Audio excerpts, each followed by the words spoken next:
All right, I'm going to be doing a commentary over a 15 The Motherlode as a Frost Mage. I've kind of slacked a little bit for the last week or 2 weeks or whatever for adding more commentaries and point of views and stuff, some povs for dungeons. So I'm going to try and get back into the swing of it. But yeah, let's just get started with it. Starting off with talents, this key does not require remove curse. You don't need to run it at all. Otherwise, this is pretty standard. Ice flows again. Your own choice. You can either run Ice Flows or Shimmer. DB I think is slightly better just because the talent's in your Frostfire tree that drops the CDR. But you can run Supernova as well if you want. But otherwise, it's pretty standard to run these. There's a few that you can swap, like G-Invis, or you can get Tempest Barrier with Blinks, or cooldown reduction on Ice Block. And typically, you would change those from like the Dead Red on Energy or your this Cryo Freeze. Sometimes you'd also take it from this as well. But and then for the talent tree, pretty standard. It's the DC 8 Mythic Plus build. The only other build that's kind of viable is the Chain Reaction one, which just drops DC, but I always run DC for keys. But yeah.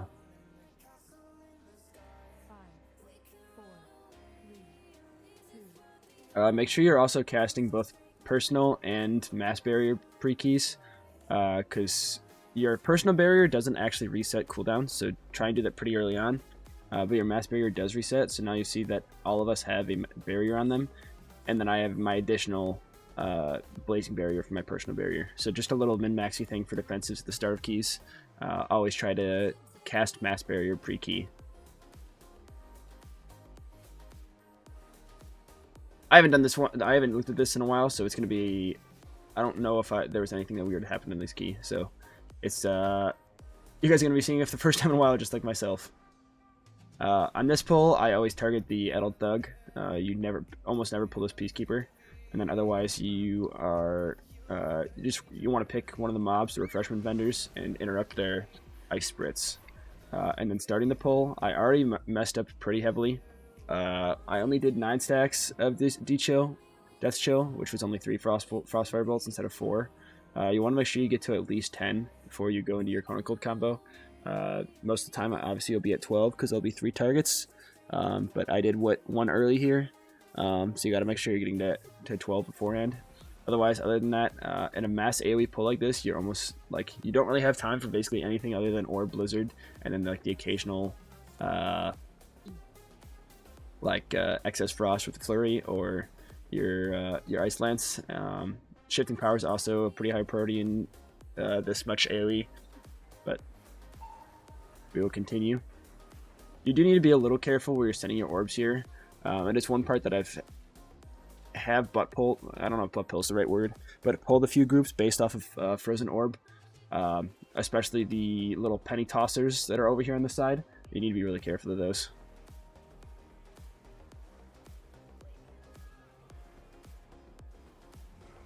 And here, I'm doing this pretty poorly. When you should be sending Glacial Spike should basically be my top priority in this instance, other than my AoE spells, so other than Orb and Blizzard. The only time I think Glacial Spike is not the top priority other than those ones is when you have both excess Fire and excess Frost, and you have a Combat Storm coming back up. You also want to make sure when you're outside of your Cone of Cold combo that you are shattering every single one of your Combat Storms with Ice Nova. As I just did there. But like here, I don't even have a Blizzard active currently, which is very bad. Especially now with the new Blizzard, I think there's like a 3 or 4 second overlap or something where you can have 2 Blizzards out. So you want to make sure you're on top of that.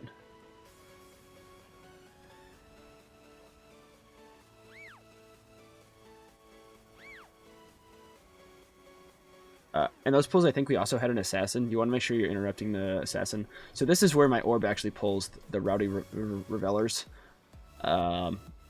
These mobs, their Penny Toss actually hurts a large amount, so you need to be really careful with where your orbs are sending it. Probably would have been sending my orbs into here, like into this little building thing, but you need to be really careful. Like, our healer just died because he got Penny Tossed, I'm pretty sure, multiple times.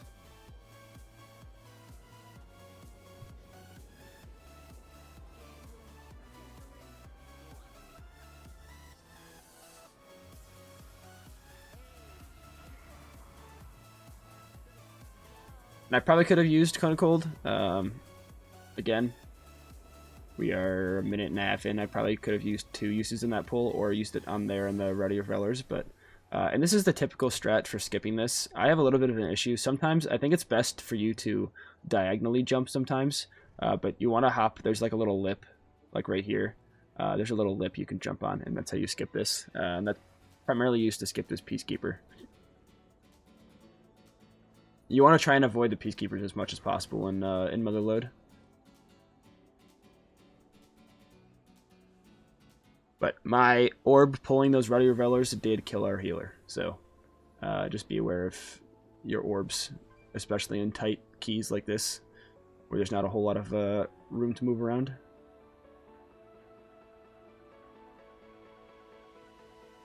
Now again here I'm setting my macro, or my focus to Refreshment Vendor, just so that I have the kick on Ice Spritzer, or whatever it's called. I precasted my Blizzard, and now I should be getting my 12 stacks again. We'll see if I actually do it properly this time. Yeah, I got my 12 stacks before I did it. Now if you get the charge from the Addled Thug, try use a defensive for it most of the time, as long as nothing else is going on. If you have a barrier, you're pretty much fine. I try alter timing them most of the time, just so 1, I don't get knocked back into other groups, and 2, obviously it'll just negate the damage from it. Otherwise, on the Peacekeepers, you want to make sure you have defenses rolling for every single time he does his charge shield.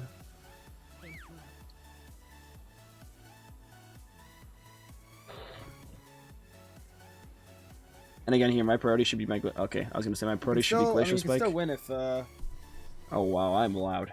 All right, let me lower myself down. If Florida wins. And then so this is exactly what I was talking about with the Addled Thug. This is what I'm talking about with alter timing. It looks like I did have a Power Word shield on me a little bit. I'll rewind to go over this. So I actually did not have a shield on me at all. On a 15, it looks like it actually just does not one-shot me, but I went down to 12% health. Alter timed, both negated the knockback and negated the damage from it. Most of the time on this boss, I actually like alter timing. So I'll kind of go over defensive for this boss. I kind of like alter timing the static pulse. It'll get to a certain point where it does one shot, so you can't just alter time that by itself, but I try and do that without any defensives. It's a pretty damage focused boss. And then for this, you always want to try saving one of the balls if you can. So you see we sent 5 here. We've had 5 on for a little bit. The Druid's sitting on this last soccer ball until basically it's about to expire and sending it in. It'll just give you the most amount of uptime for the increased damage on this boss. If you can try and line your Icy Veins up with the damage windows. Right? It's not a huge issue to go around it. Like if I probably should be Icy Veinsing here, so that by the time it gets to the damage amp phase, I'll have my Death Chill stacks. So I did do it here. But obviously you're not really playing around Death Chill anyways in single target. It's just something in AoE you play around, but obviously any Death Chill stacks that you already have is beneficial. So you again here see sending 5, and now a major thing with this, when you are sending 5, if there's one left, you want to make sure you're baiting the frontal. The frontal is baited on people, so you want to make sure you're baiting it away from the last orb, or the last ball. Unfortunately in this case, it did go on the Druid, so he just has to hit it in and then get out, but otherwise try and bait it away if you can. And now I do have an unused trinket. It's a pretty shitty one, the Soul Letting Ruby, especially for single target. But try and use those during this damage amp phase. But you see, this lined up basically perfectly. It just ended. I do have 5 seconds left on Icy Vein, so my original time of telling you when I probably should have used Icy Vein was a little bit more accurate. I thought it was Duke Auburn. Oh, you're right. It is Duke Houston. I mean, Houston looks pretty good too. So.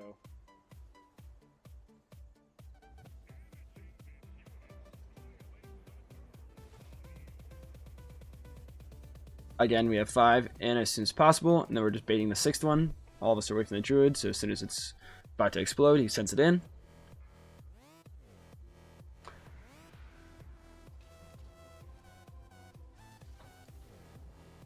Now this is probably not ideal for me to use the shifting power there, just because I know the damage amp phase. I should probably be looking to actually cast other spells, even if I'm just getting a Frostfire Bolt or whatever. That damage is going to be better in this phase than the shifting power will be. It's kind of a little min-maxy damage thing in that instance. It might be better in the long run to do the shifting power, just so I have my cooldowns back for the next pulls. But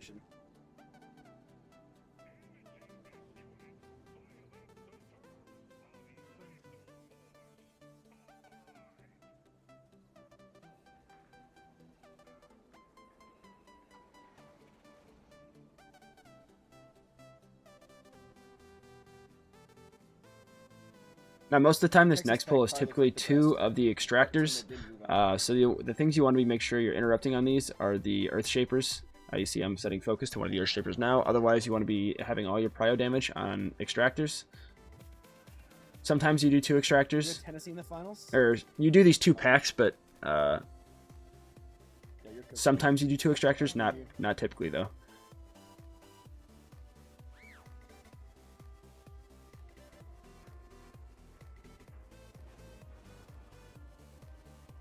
Now the same AoE rotation, obviously prioritizing your Orb, your Blizzard, Comet Storm, and then again when you don't have your Cone of Cold combo, you're doing your Cone of Cold or your Comet Storm into a Comet Storm.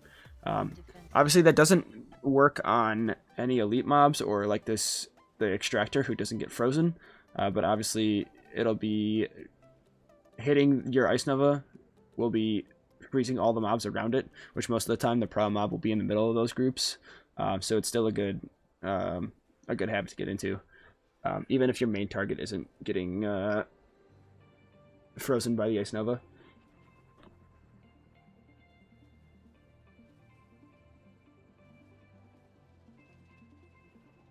Now for the extractors, you can be using defensives in this phase, the rapid extraction phase, especially if any of the rock lances go off. Those do hurt quite a bit, but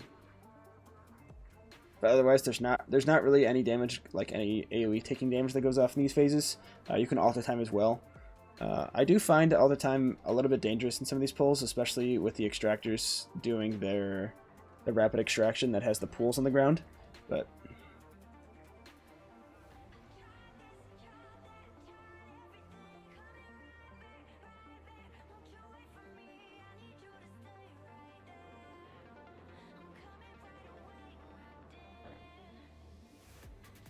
it does look like I'm prioritizing my Glacial Spike a little bit more now than I did in the start. As the pulls get larger and larger, it's a little bit harder sometimes to actually prioritize the Glacial Spike. You see you have so much excess Frost and excess Fire that you end up spending those instead. That is the right instance if you have multiple, or if you have both an excess Fire and excess Frost, and you have a Comet Storm still ready to be sent. In that case, you do want to be using those excess Fire and excess Frost. But like this will happen a lot at the start of pulls, where you'll get 2 instances or 2 procs of both excess Fire and excess Frost. A lot of the time here, I end up proc munching a lot. The ideal scenario that you should be doing in instances like this is you should be tab targeting or changing your targets for your flurries so that multiple people have the Winter's Chill on them. Most of the time for me, I'm not entirely worried about that overall. Obviously it'd be better for the overall, but a lot of the time I'm just sending all of those flurries and ice lances and stuff into my main target just because Frost has pretty good prio damage. It's one of our, I would say, call it as like a niche. But one thing that I have a bad habit of, and I commented on it in my previous commentary, is that I send double Ice Lance, which I have. It does seem like I have not done that at all currently. Where if you have like 2 excess fires or 2 excess 2 excess fires and you send 2 Ice Lances, you're basically proc munching a whole Brain Freeze and Flurry. So you wanna try and avoid that as much as possible.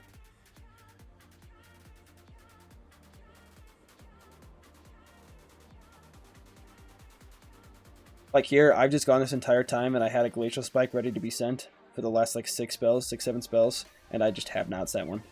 I'm sending it now finally, but a few casts earlier I should have been doing it, even before the Flurry. I was sending it with a Brain Freeze Flurry, just without even an excess Frost. So it should have higher priority over that.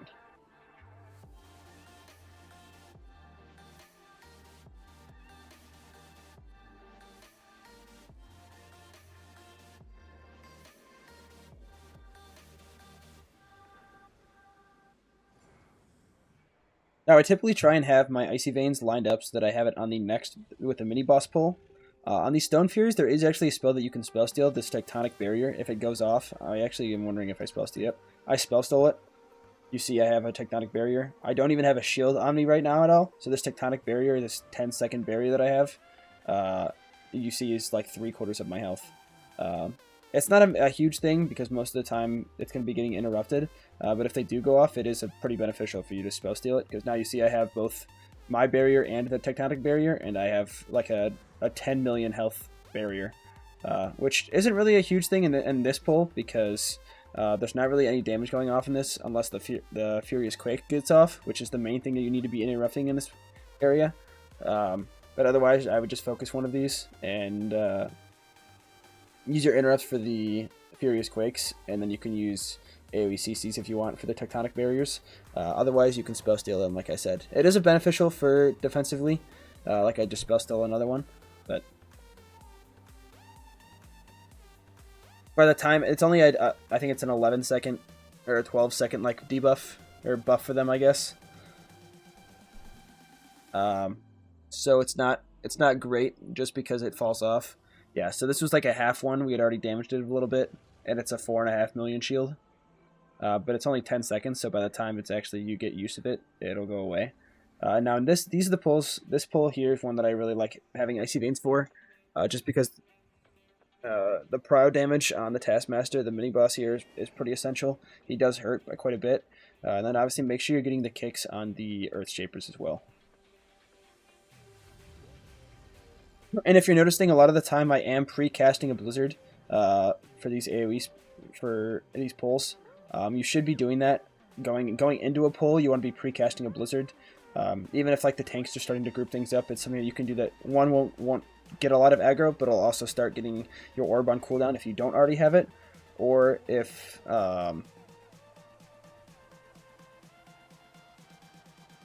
or just so that when you send an orb, it'll be getting benefited from the Freezing Rain talent.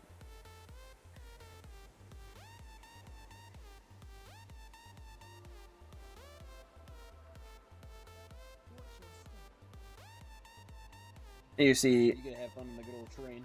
This mini boss does last quite a bit longer than the pack, so this is why a lot of the time the prio damage is important, and a lot of the time why I'm doing unoptimal things in terms of my brain freezes and stuff, just so that I do more prio damage. Now this boss right here is one that I actually really enjoy as Frost. Unfortunately, our cooldowns are not great for it in terms of like how they actually line up, because there are actually, it's the boss and 2 mini bosses or 2 ads on this one, so you can actually use Cone of Cold to get your Comet Storm and Orb reset. The only issue is the ads happen every like 30 seconds, so a lot of the time you just won't have your Cone of Cold when you actually want it.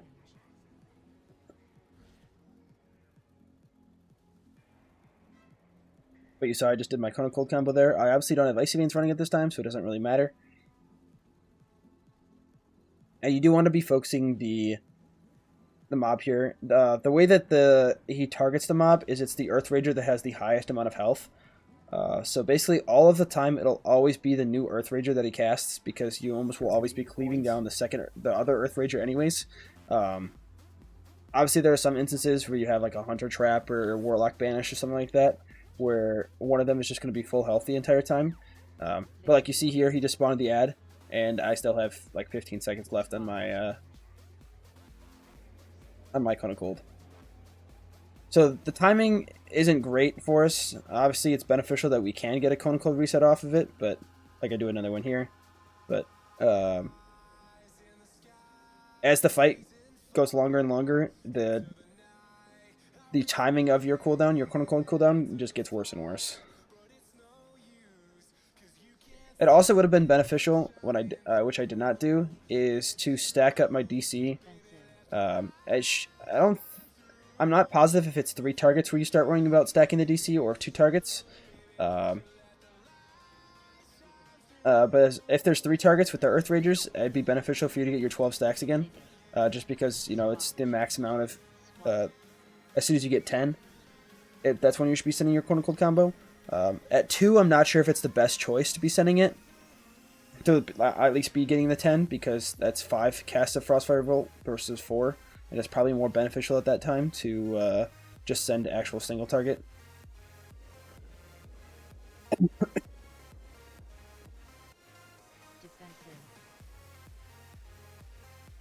Now, in these, you want to make sure you're using... Alter Times are pretty good defensive for when the Earth Rager is out. That's the only time that any damage will be going on in this fight, is when the Earth Rager... is when he empowers one of the Earth Rager. So again, he empowers the highest health one, which will almost always be the newer one. This would be a good time for you to Alter Time at the very start. I have pretty poor defensive usage on this, just because I'm almost like never in danger. But obviously, as the key goes higher and higher, the damage that's going to be going out in these phases is going to be a lot higher than normal. So, or at least a lot higher than it is in this key. Defensive. But Alter Timing when he's summoning his third one, or right before he empowers it, would probably be a pretty good instance of using it.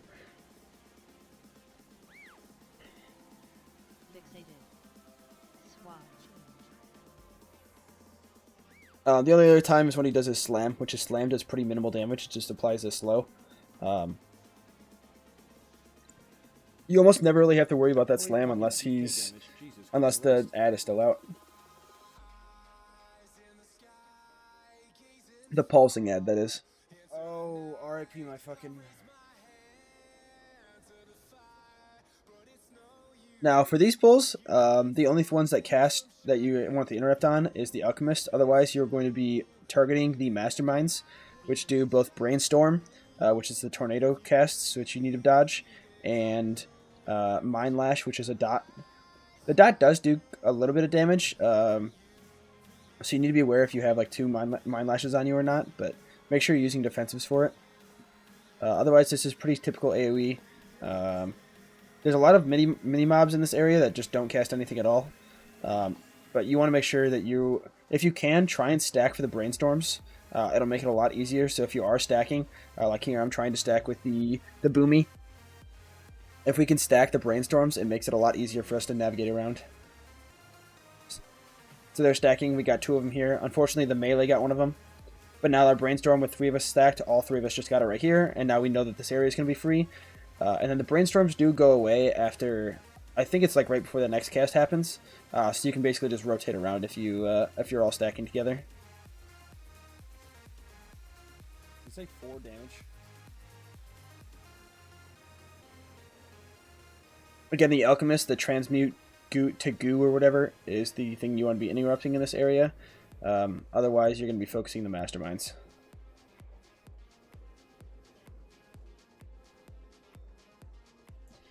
I messed up here. I did 5 casts of the Frostfire Bolt to get 15 stacks. I think in this instance, the reason I did it is because we pulled a weapon tester in late.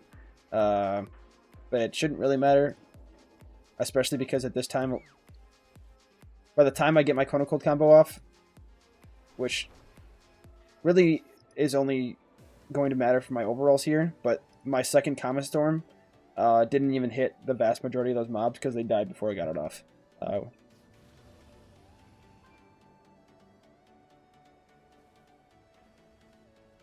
In that instance right there, let me go back.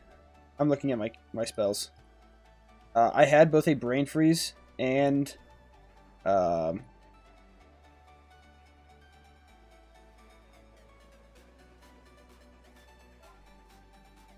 that was actually okay there. I did that relatively properly.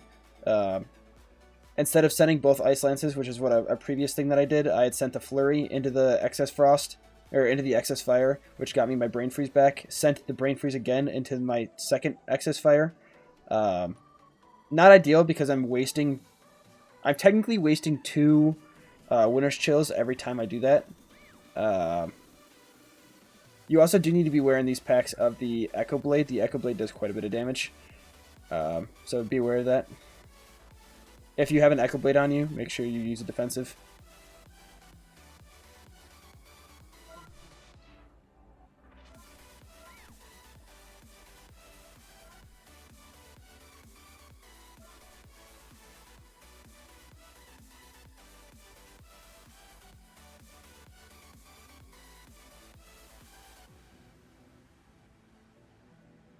There are pulls like this that's pretty unfortunate. At this point, I probably should actually be using my Cone of Cold. I believe I was saving it. Let's see if I actually do it or not. Yeah, I was saving my Cone of Cold there just until my Comet Storm came back. In those instances, you should be saving your Cone of Cold if your Comet Storm has, I believe it's 10 seconds or less on the cooldown. Just that you can actually shatter that Comet Storm, like a guaranteed shatter of the Comet Storm. I believe the number is 10 seconds for that, where you will be saving your Cone of Cold.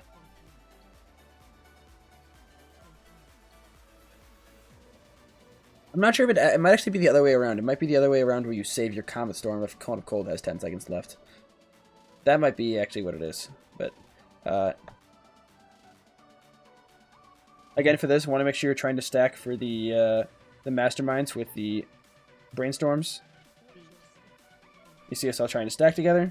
All three of them spawn here. We should be able to rotate together. I kind of griefed a little by going into melee, but...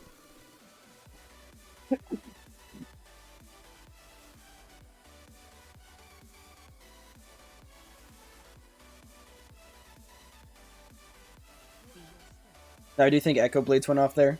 There's not anything we can CC the Echo Blades, like hard CC them, but...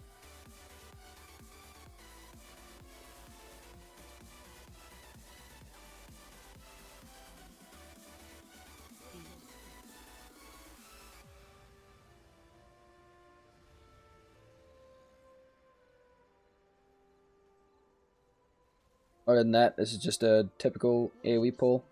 I do again do a little bit of prioritizing my main targets versus doing proper AoE rotation just with my tab targeting of my flurry. Again, I'm just prioritizing overall prio damage versus overall damage.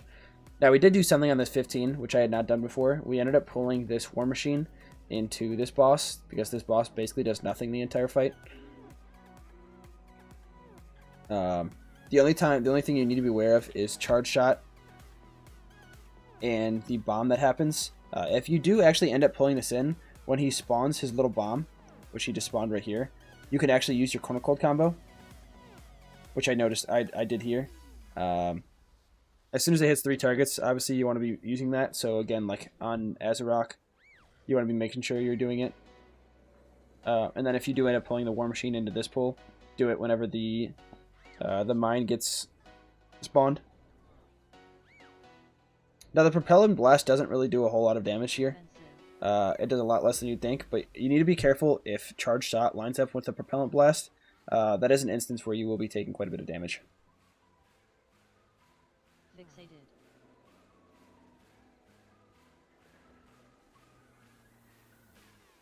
Defensive. I inted myself here. You always want to be going. It's always going to be the biggest area. That's the safe spot to go. I tried to alter timing while the charge shot was going off, and then I was going to alter and blink over here. But by the time I got over here, my blink was too far. It was too far for my blink to actually get me out of there, so I decided to puddle. That's me greeting. Don't do that. Bad.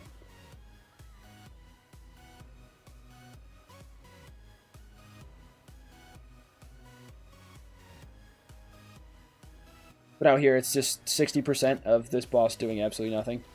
So if you can pull it in, I think there's also an instance where you can pull the second guy. Of course, I don't already remember their name. But there's a second guy that spawns the mines. And you can pull him as well. If that happens, he will oh, right there. There's another guy over here. If you do that, it'll pull the Groundskeeper next to him. As a mage, you have a hard CC with Polymorph. If that does happen, Polymorph the other guy, and then do the same thing you were just doing with this guy. But that's definitely a lot more min-maxy. It'll happen in hierarchies for them to just basically, one, getting more prio damage. I think Unholy DK and... I'm not really sure about Boomy, but obviously Frost Mage gets better prio damage with the more targets, just because they're getting cooldowns on orbs. But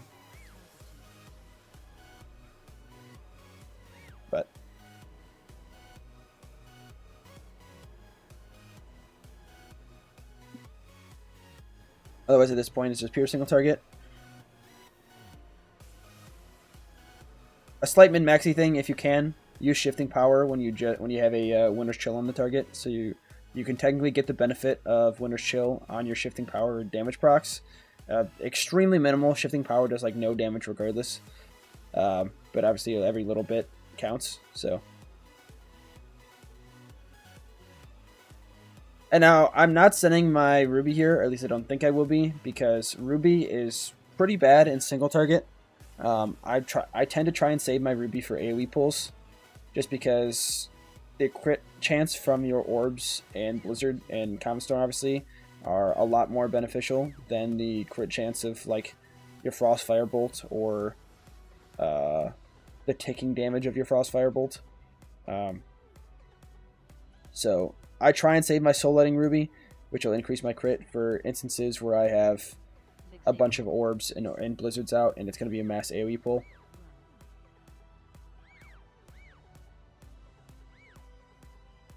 I did kind of int that he Sigil of Chains, and I had Frost Nova right beforehand. Be very careful of when you are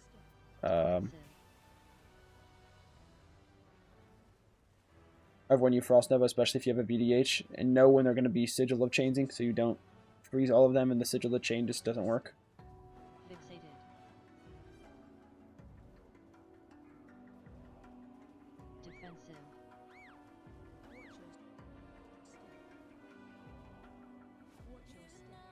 Again, this is an instance where I end up casting a lot of other spells other than my Glacial Spike. A lot of that comes down to just movement at the time. In an ideal world, you should be casting basically Glacial Spike as soon as you can in those instances. It does seem to be a pretty major thing that I was doing throughout this entire key, so it needs to be something that I need to fix for the future. It does seem that I fixed, or have slightly already fixed, the not double Ice Lancing with the excess fire. Because I know that I wasted quite a bit of excess frosts doing that.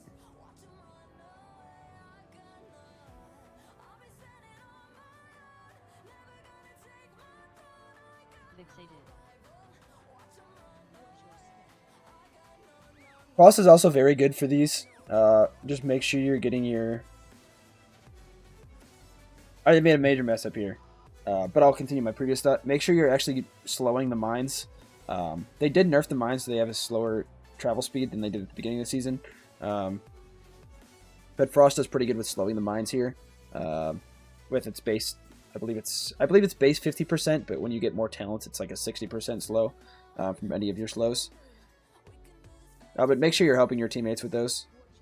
It makes quite a bit of difference for them to be able to not really have to worry about the mines a whole lot. But I did do a Cone of Cold before any mines or the specialist came into play, so I completely messed up my Cone of Cold and my AoE damage for this pull. If I was just a little more patient, like 5 or 10 seconds more patient, I would have been able to get a Cone of Cold and had another Common Storm and Orb. Now for these pulls, the Charge Shot is actually pretty dangerous, especially as you get to higher keys. You want to make sure you're staggering your defensives for them. So Alter Time is pretty good for Charge Shot. You need to be really aware if there's ever 2 of them going at the same time. The Charge Shot, I think like each Charge Shot is doing like 30% of my health or something around there. We'll see here. Yeah, it looks like... Okay, at least it'll be doing about 25 actually. But you just have to be really aware of the Charge Shot. That's the only damage that's going on in these instances. The Specialists do nothing that does damage other than the Barrage that you have to avoid. But yeah.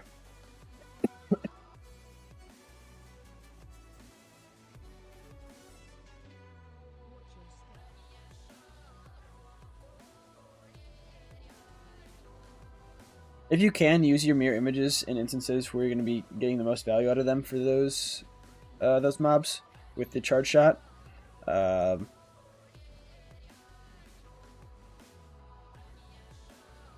You should be able to time it so that you get like one mirror image gets basically value out of like 2 or 3 of the Charge Shots. Now, I'm really bad at this. I have a bad habit of dying to the mines all the time. Or not the mines, the rockets. The way it happens is there's little faces that are running across the room. I'll try and pause it the next time my camera shows one. Yeah, so these little faces, they kite around the room, and they'll pause in locations. And basically, the location that they pause in, so like this one, the vast majority of his will be in this straight line on this edge of the room. And so you just need to be aware of where these faces are. So like this one, the next one is doing his thing across here. So basically these 4 quadrants will be the most safest, with this one being the safest. And now for the rockets going off, now you do see these 4 quadrants the most safest, with this being the safest. It's the furthest away from any of those. So try and pay attention to the faces as they're going across the room. The way I deal with the missiles, most of the time I try and alter them. I try and alter the first hit of it, just because the first hit is the major hit, and then there's the dot going on. But otherwise, the only other time you're going to be taking damage in this fight is during the intermission, which you do want to make sure you have probably mirror images for intermission, just because those mobs do hurt quite a bit in intermission. But otherwise, for this fight, you also want the Gatling gun does a full 360, so wherever it starts is basically where it's going to end. So just try and pay attention to that, because obviously it's a little rough as a caster. The closer you are to it, the better it is, because you obviously have less distance to travel. But the Gatling gun started here, and it should end right about here as well. It's a full 360. I think it goes a little bit more than 360, but if you can, just try and blink around. You can just blink like once, or shimmer, or whatever you want to use. So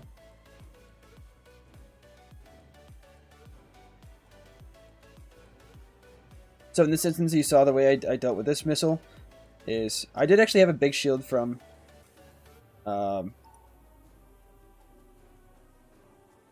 priest. I don't think my ice cold overlaps with it. It does not. But I have a big shield with my priest, and I alter timed this, which is what I said I typically do for this. And then I alter time the dot back. I believe it's 4 instances of the ticking of the tick. Actually, it's only 3. And I just alter time back to full. Now for the Gatling gun here, we'll see what direction it goes. I can just blink across here if I wanted to, and I would be 100% safe for the entire rest of the Gatling gun. So you don't really have to worry about running around and casting the entire time. Just know where it starts. Which that is why these people pinged over here. He originally had pointed here, and going around, he saw that was a safe spot. Now for intermission, you want to be focusing one of the one of the ads here. I haven't tested it. I'm not sure if it actually works or not. I want to figure out if you can polymorph one of these ads, just to make it so that there's not 2 buster shots going out at the same time. I have a feeling you can't do it just because it's a boss mob. But I kind of want to test around with that and see if that's something that you can do. Obviously, it might not actually happen if you have like Boomy or other dot classes, because they just might be dotting them regardless. But it is important to be using defensives and everything in this area. The buster shots are very dangerous. And be fully aware of where the drills are that you need to hit with the drill smash.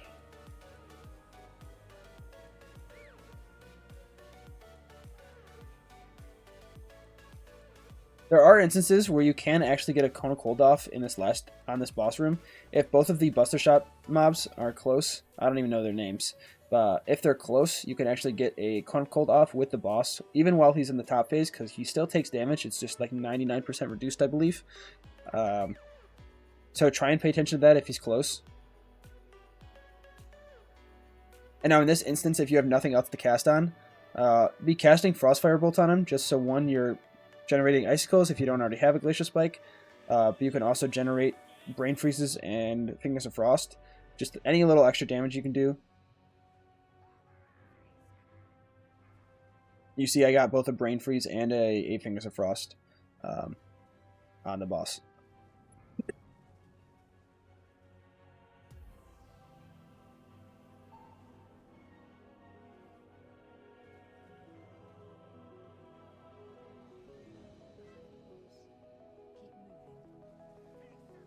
Other than that, most of the boss fights the boss fights in this dungeon are pretty straightforward and simple. You saw exactly there what I was talking about with the Gatling gun. It started here. I went around, and for the next 5 seconds of the cast, I just don't have to move.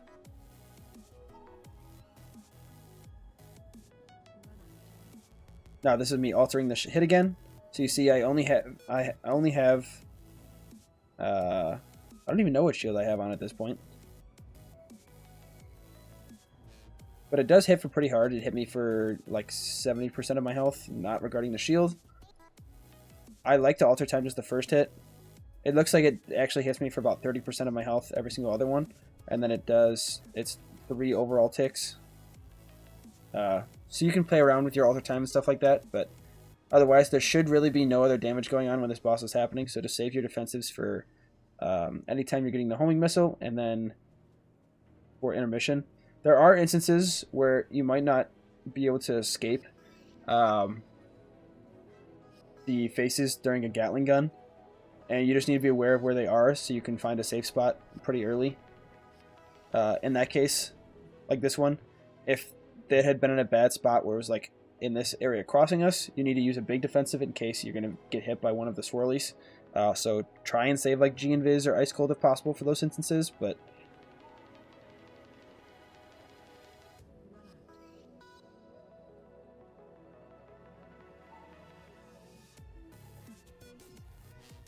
you saw I didn't really worry about it here. I had a big shield.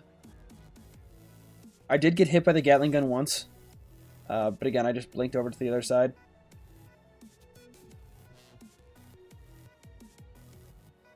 I should have just moved over here. I saw that the starting zone was in this area, and I kind of blinked over and didn't pay attention, but